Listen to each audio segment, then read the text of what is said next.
کیا ایسا ہی ہے کہ ہم اپنے آپ کو اہل حدیث کہیں؟ کیا اللہ کے نبی صلی اللہ علیہ وسلم سے اپنے آپ کو اہل حدیث کہنا ثابت ہے؟ اللہ کے نبی صلی اللہ علیہ وسلم سے اپنے آپ کو اہل حدیث کہنا ثابت نہیں ہے. ٹھیک ہے.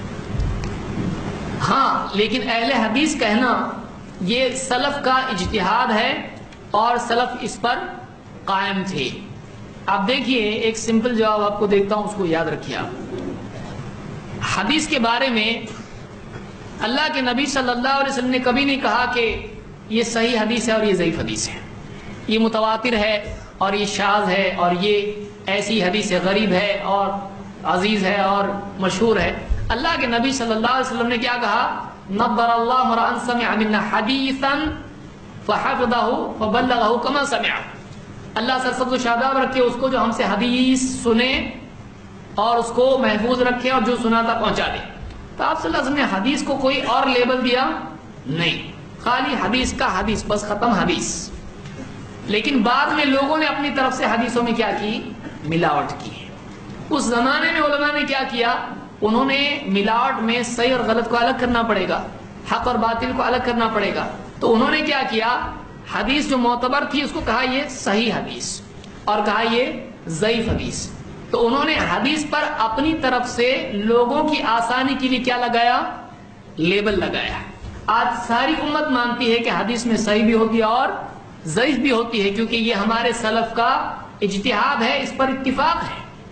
اسی طرح سے جب مسلمانوں میں فرقے بنے اور بہت سارے لوگ اہل کلام ہوئے اور بہت سارے لوگ اہل الرائے ہوئے اور لوگ اپنی طرف سے اللہ کی صفات کے بارے میں، اللہ کے دین کے بارے میں کچھ بھی کہنے لگے، اس وقت علماء نے کہا کہ ہم کیا ہیں؟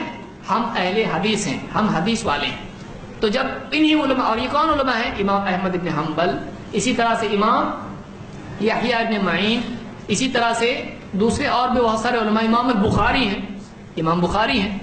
تو آپ امام بخاری کا لیبل حدیث پہ مانتے ہیں کہ یہ صحیح ہے، تو آپ اہل حدیث کا بھی لیبل مانیے. وہ اجتہاد ہے تو یہ بھی اجتہاد ہے.